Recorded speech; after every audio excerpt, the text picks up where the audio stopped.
For some of you, if you are on the west coast of US, it must be a little bit early.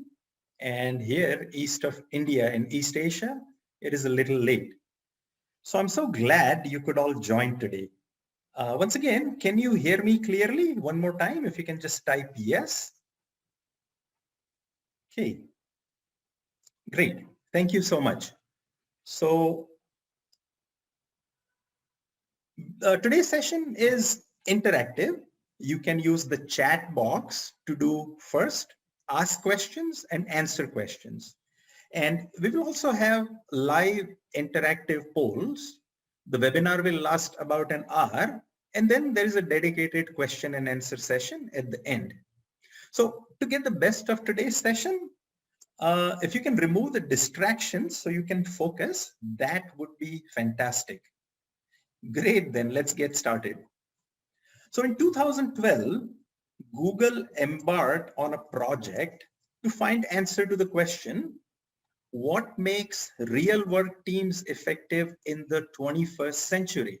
So real work teams in 21st century, what makes them effective?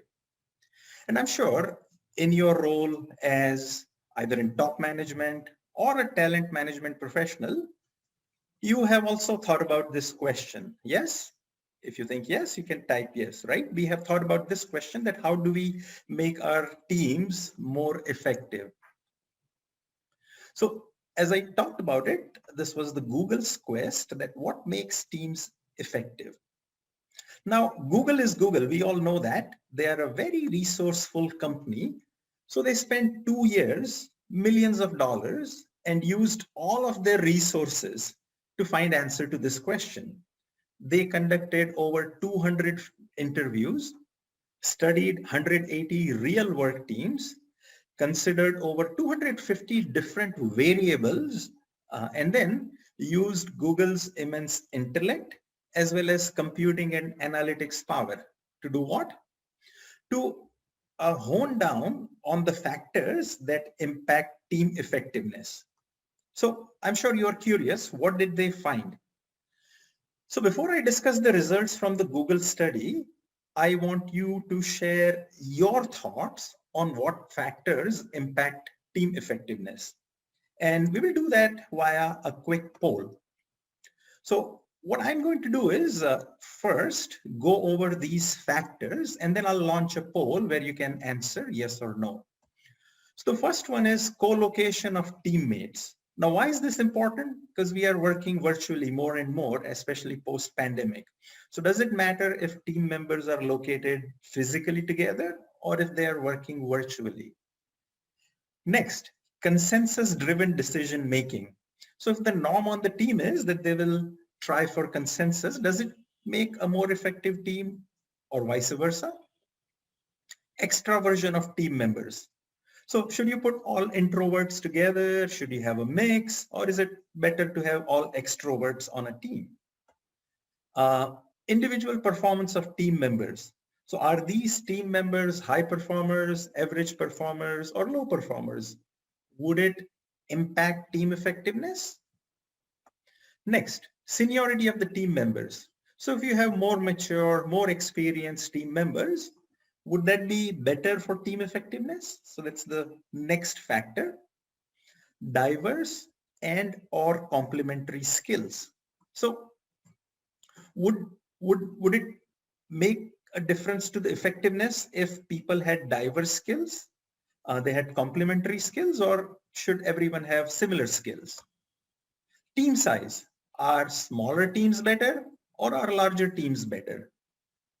And finally, the eighth factor, tenure, meaning how long this intact team has been working together. So you can see these 8 factors, and I'm going to go ahead and launch the poll. So what your job is to answer yes or no. If you think this particular factor impacts team effectiveness, you can answer yes. Otherwise, you can answer no. So I'm going to go ahead and launch the poll and give you a minute or so to fill it.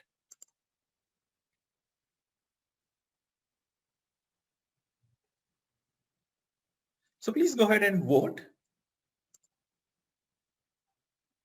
Yes or no.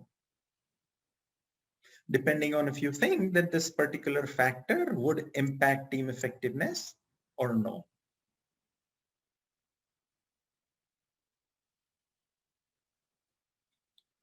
And you can scroll down because there are 8 factors. You can see the top ones on your screen.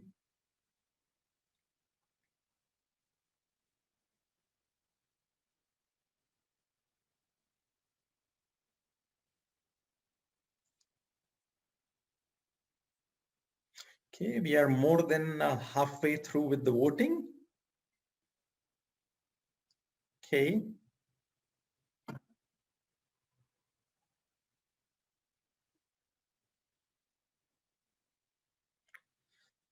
All right, it's 1 minute. I'll give you another 30 seconds and then we will move on.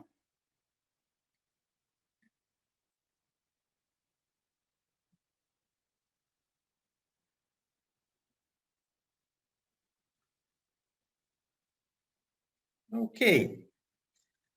10 more seconds. Last chance.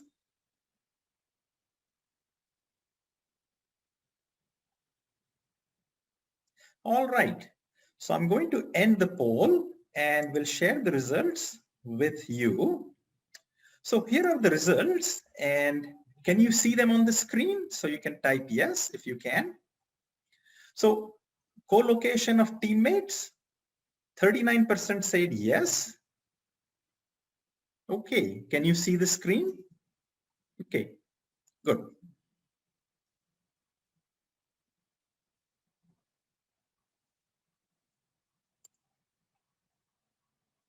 All right, so co-location of teammates, 39% thought yes. Consensus-driven decision-making, 83% said yes.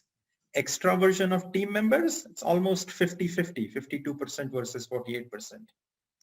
Individual performance of team members, 91% said yes, it does impact. Seniority of team members, that again is 50-50 split practically. Diverse and or complementary skills, we have 100% agreement, so it's consensus.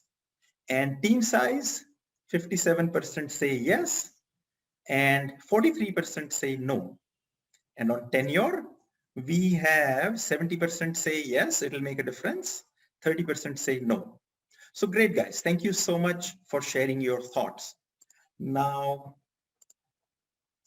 let me tell you something that may surprise you.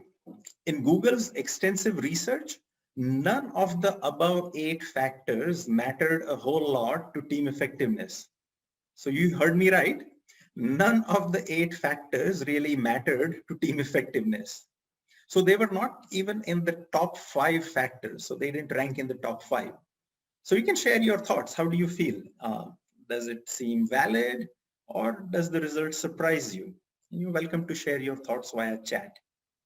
So what the point here is that many of the factors we traditionally think matter to team performance,